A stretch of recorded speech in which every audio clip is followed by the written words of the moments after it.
பெருமாள் மணி sir, இதில் மூணு அரசியல் பொலிட்டிக்கல் லீடர்ஸுடைய அடிப்படையில் இந்த கூட்டணி ஆட்சின்ற கருதுகோளை முன்வைக்கலாம். ஒன்று, திருமாவளவன் பேசக்கூடிய கூட்டணி ஆட்சி அப்படின்றது எளிய மக்களுக்கான அதிகாரத்தை பரவலாக்குறது அப்படின்ற இடத்தையும், தாவேகாவினுடைய தலைவர் விஜய் பேசக்கூடிய அந்த கூட்டணி ஆட்சின்ற ஒரு களமும் ரொம்ப பிரதானமான பேசு பொருளாக இருக்குது. பாஜக ஒரு கூட்டணி ஆட்சி பேசுது இல்லையா? இந்த 3 லேயர்னுடைய அடிப்படையில் என்ன பாலிடிக்ஸ் கட்டமைக்கணும்னு நினைக்கிறாங்க? இதை புரிஞ்சுக்கிறதுக்கு நீங்கள் மத்தியில் ஏற்பட்ட அரசியல் மாற்றத்தை முதல்ல புரிஞ்சுக்கணும். முதல்ல மத்தியில் காங்கிரஸ் தனிப்பெரும் கட்சியாக இருந்த பொழுது அவர்கள் தனியாக காங்கிரஸ் அமைச்சரவையாக அது இருந்தது. 1989க்கு பிறகு ராஜீவ்காந்தி அவர்களுடைய 1984 அமைச்சரவை முடிந்த பிறகு 1989 ஐயா விஸ்வநாத பிரதாப் சிங் அவர்களுடைய எழுச்சிக்கு பிறகு அதுதான் இந்திய அரசியலுடைய ஒரு முக்கியமான புள்ளி. ஐயா விஸ்வநாத பிரதாப் சிங் அவர்களுடைய எழுச்சிக்கு பிறகுதான் மத்தியில் காங்கிரஸினுடைய தனி ஒற்றை ஆதிக்கம் விழுந்து பாஜகவினுடைய எழுச்சி அடுத்தடுத்த தேர்தல்களில் தொடர்ந்து நடக்கிறது. அப்போ 89க்கு பிறகு மத்தியில் கூட்டணி அரசு, 77ல் அப்படி ஒரு சூழல் வந்தது. 81க்கு பிறகு அடுத்தடுத்து வந்த அரசுகள் எல்லாமே மத்தியில் கூட்டணி அரசுகளாகத்தான் அமைந்தன. ஆனால் 2014ஆம் ஆண்டு தனிப்பெரும் கட்சியாக ஆட்சி அதிகாரத்திற்கு வந்த பாரதிய ஜனதா கட்சி, அதுதான் அவர்களுடைய மிகப்பெரிய எழுச்சி. காங்கிரஸ் காலம் என்பது முடிந்து கூட்டணி அரசுகளின் காலம் என்பது முடிந்து, கூட்டணி அரசுகள் காலம் என்பது காங்கிரஸும் கூட்டணி அரசியலில் இருந்திருக்கிறது, பாரதிய ஜனதா கட்சியும் கூட்டணி அரசியலில் இருந்திருக்கிறது. அதற்கு பிறகு தனிப்பெரும் கட்சியாக பாஜக எழுச்சி அடைந்த பொழுது அவர்கள் தங்களுடன் தேர்தலை சந்தித்த என்டிஏ என்கிற அந்த பேனரில் தேர்தலை சந்தித்த கட்சிகளுக்கு ஆட்சி அதிகாரத்தில் பங்கு கொடுத்தார்கள். அது கவனிக்க வேண்டிய ஒரு மாற்றம்.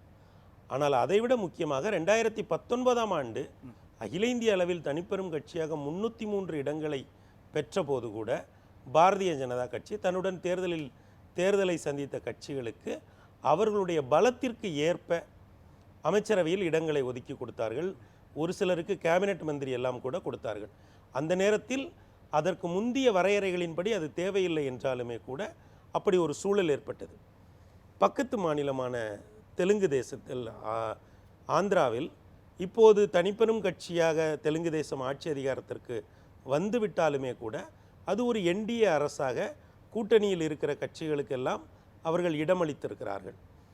தமிழகத்தில் இந்த கூட்டணி அரசு என்கிற இந்த கோஷத்தை 2026 தேர்தலை மையமாக வைத்து முதலில் முன்வைத்தது ஐயா விஜய் அவர்கள்தான்.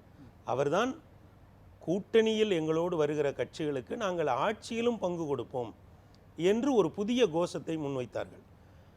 ஏன் அது முக்கியத்துவம் பெறுகிறது என்றால், அவர் இந்த தேர்தலில் முதலமைச்சர் பதவிக்கான மிக முக்கியமான வேட்பாளர்களில் ஒருவராக, மூன்றாவது ஒரு பெரிய சக்தியாக தன்னால் அந்த பதவியை எட்டி பிடிக்க முடியும் என்கிற நம்பிக்கையோடு ஒரு கட்டமைப்பை உருவாக்கி வருகிறார். அப்போ என்ன சொல்கிறார்னா, எங்களோடு வருகிறவர்களுக்கு நாங்கள் ஆட்சி அதிகாரத்தில் பங்கு கொடுப்போம் அப்படின்னு அவர் சொல்கிறார். அதற்கு பிறகு அனைத்து இந்திய அண்ணா திராவிட முன்னேற்ற கழகத்திற்கும் பாரதிய ஜனதா கட்சிக்கும் இடையே ஒரு கூட்டணி உருவான பிறகு அவர்கள் என்ன சொல்கிறார்கள், இது என்டிஏ கூட்டணி அரசாகத்தான் இருக்கும். அதில் முதலமைச்சர் பற்றி ஐயா அமித்ஷா அவர்கள் சொன்னதில் இங்கே அவர் ரொம்ப தெளிவாக ஐயா எடப்பாடி தான் முதலமைச்சராக இருப்பார் என்று சொல்லிவிட்டாலுமே கூட ஒரு நாளிதழுக்கு அளித்த பேட்டியில் அது ஒரு மயக்கம் தருகிற ஒரு இடம் அங்கே இருந்தது, ஒரு தெளிவற்ற ஒரு இடம் இருந்தது. அஇஅதிமுகவை சேர்ந்த ஒருவர் முதல்வராக வருவார் என்று அவர் ஜெனரலாக சொன்னது. அதை தமிழகத்தினுடைய அரசியல் சூழலோடு பொருத்தி நாம் வெவ்வேறு விதங்களில் விவாதித்தோம். ஆக இன்றைக்கு இந்த தேர்தலில் நீங்கள் முதலிலேயே தலைப்பிலேயே குறிப்பிட்டதைப் போல 4 முனை போட்டி. அப்போ 4 முனை போட்டியில் 3 கூட்டணி, ஒரு கட்சி தனித்து களம் காண்கிறது. ஐயா சீமன் தலைமையிலான நாம் தமிழர் கட்சி தனித்து களம் அதனால் அங்கே கூட்டணி அரசா தனி அரசா என்கிற பேச்சுக்கு இடமே இல்லை. ஏனைய 3 கூட்டணிகளில் 2 கூட்டணிகள் கூட்டணியில் தங்களோடு வருகிற கட்சிகளுக்கு இடமளிப்பதாக உறுதியளித்து விட்டார்கள்.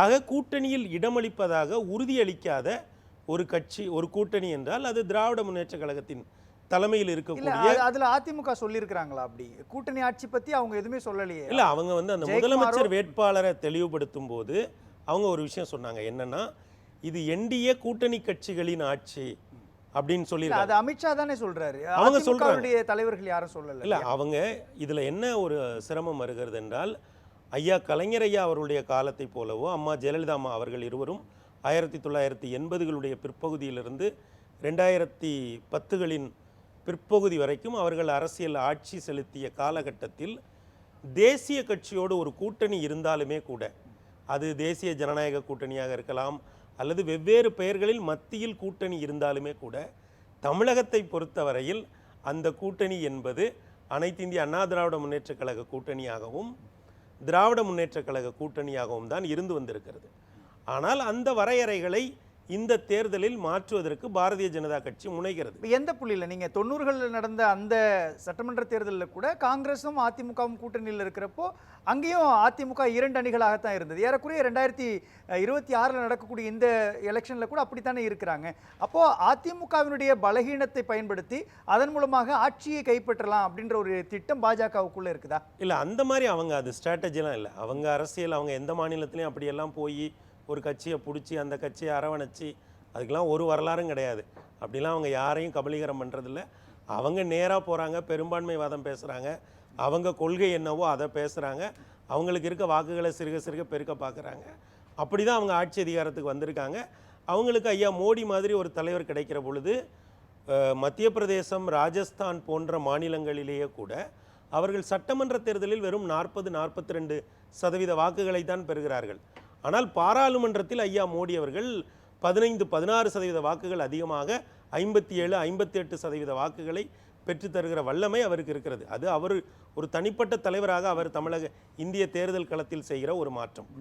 இங்கே நீங்கள் எதை பொருத்தி பார்க்க வேண்டும் என்றால், அகில இந்திய அளவில் காங்கிரஸ் கட்சி ஆதிக்கம் செலுத்திய காலம் என்பது ஒன்று இருந்தது.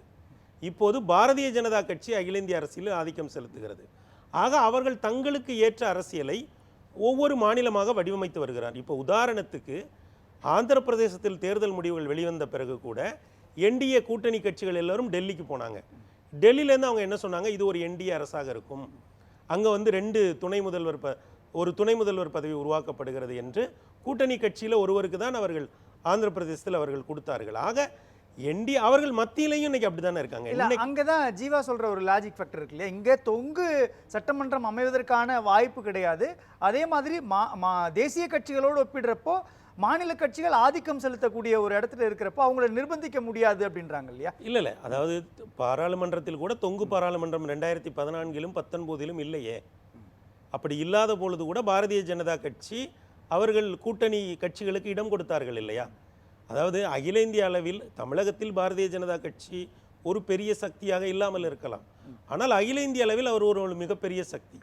அவர்கள் ஒரு நிர்வாக முறையை முன்னெடுக்கிறார்கள், அவர்கள் ஒரு ஆட்சி அதிகாரத்தை முன்னெடுக்கிறார்கள், அவர்கள் ஒரு கூட்டணி அரசியலை முன்னெடுக்கிறார்கள். அதை நமக்கு பக்கத்தில் இருக்கிற மாநிலத்தில் கூட செயல்படுத்தி காட்டியிருக்கிறார்கள். ஐயா சந்திரபாபு கேட்குறேன், இப்போ இங்கே தமிழ்நாட்டுக்குள்ள ஏன் கூட்டணி ஆட்சிக்கு கொடுக்கணும் அப்படின்ற ஒரு காரணம் இருக்கு இல்லையா? அதனுடைய ஃபேக்ட் என்ன, எதுக்காக கொடுக்கணும்? இல்லை, மாறி வருகிற கால சூழ்நிலையில் கூட்டணிகள் இப்போ வந்து இந்த தேர்தல் இப்போ ஐயா விஜய் அவர்கள் 3ஆவதாக ஒரு சக்தியாக வருகிறார்.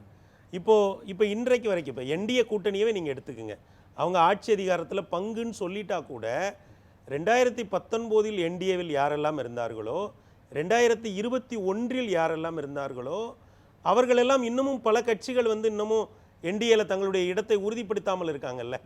ஏன் உறுதிப்படுத்தாமல் இருக்காங்க?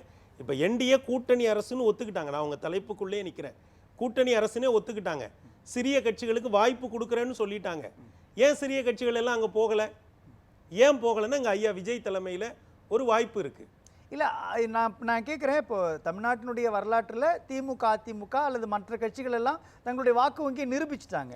ஆனால் நிரூபிக்காத விஜய் பின்னாடி ஏன் போகணும்? ஒருவேளை விஜய் சொல்லக்கூடிய இந்த கூட்டணி ஆட்சி அப்படின்றது ஒரு கூட்டணியை கட்டுவதற்கான ஒரு சமிக்கையாக தானே இருக்கும். அதை நம்பி ஏன் அவங்க போகணும்? ஜனநாயகத்தில் ஒரு கட்சியை மதிப்பிடுவதற்கு அல்லது இது ஒரு நிரூபிக்கலை அப்படிங்கிறதுலாம் இப்போ ஒரு கட்சி போன தேர்தலில் பெற்ற வாக்குகளையேவா இந்த தேர்தலில் பெறப்போகிறது? வாக்கு சதவீதம் என்பது மாறிக்கொண்டே இருக்கக்கூடியது. அரசியல் கட்சி தலைவர்களுக்கு ஒரு கட்சி தேர்தலில் போட்டியிடவில்லை என்றாலுமே கூட எங்கெங்கே பேனர் வச்சுருக்காங்க, எங்கே போஸ்டர் ஒட்டுறாங்க, ஒரு திருமண வீட்டுக்கு பேனர் வச்சா கூட அந்த கட்சியோட ஸ்ட்ரென்த்தை பார்ப்பாங்க. அதே மாதிரி ஒரு தேர்தலில் வந்து வாக்காளர் பட்டியல் நியமிக்கப்படுதல், நீக்குதல், திருத்துதல், அப்போ வந்து ஒரு கட்சி 4 பேரை உட்கார வச்சு வரக்கூடியவர்களுக்கு ஃபார்மை கொடுத்து ஃபில் பண்ணுறாங்கன்னு வச்சுக்கோங்க. அப்போ அங்கே இருக்கக்கூடிய பகுதி செயலாளர் நோட் பண்ணுவார், எப்பா இவங்களும் டேபிள் போடுறாங்க.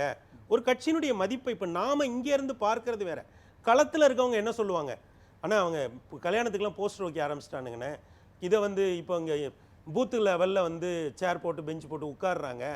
அப்போ அப்படி தான் அவங்க மதிப்பீடு பண்ணுவாங்க. அதே மாதிரி ஒரு சின்ன கூட்டம் ஒரு வார்டு அளவில் போட்டால் கூட எவ்வளோ பேர் போய் கூடுறாங்க, அதில் ஆண்கள் போகிறாங்க, நம்ம கவனிக்காமல் இருக்கலாம், நம்ம டீமை அனுப்பாமல் இருக்கலாம். நம்ம டீமை நம்ம பெரிய பெரிய அரசியல் நிகழ்வுகளுக்கு தான் ஊடகங்கள் அனுப்புவோம். ஆனால் மைக்ரோவாக நடக்கிற அரசியலை கட்சிகள் பார்க்கும். அப்போ நான் என்ன கேட்குறேன்னா, ஏன் உங்கள் தலைப்பையே நான் ஒட்டி கேட்குறேன், என்டிஏ கூட்டணி ஆட்சி அதிகாரத்தில் பங்கு தருவதாக சொல்லிவிட்டார்கள், அதை பக்கத்து மாநிலத்தில் நிகழ்த்தியும் காட்டி இருக்கிறார்கள். அப்படி இருந்த போதும் சிறிய கட்சிகள் ஏன் என்டிஏவில் இன்னும் தங்களுடைய கூட்டணியை உறுதி செய்யவில்லை? யார் உறுதி? யாருமே இன்னும் உறுதி பண்ணல. அனைத்து இந்திய அண்ணா திராவிட முன்னேற்ற கழக பாஜக தவிர அந்த கூட்டணியில யார் இன்று உறுதிப்படுத்தியிருக்கா? நாங்க உங்க கூட இருக்கோம்னு சொல்லியிருக்கா? இன்றைக்கு சொல்லியிருந்தால் ஐயா எடப்பாடியார் அவர்கள் கோயம்புத்தூரிலிருந்து தொடங்குகிற அந்த கூட்டத்திற்கு பாரதிய ஜனதாவை தவிர வேறு எந்த தலைவர் போயிருக்கிறார்? அப்ப என்னன்னா, கூட்டணியில இடம் தருகிறேன் என்று சொன்ன பிறகும் அந்த கூட்டணிக்குள்ள ஏன் சிறிய கட்சிகள் போகல அப்படின்னா, இங்க மூன்றாவதாக ஐயா விஜய் என்கிற ஒரு சக்தி இருக்கிறது.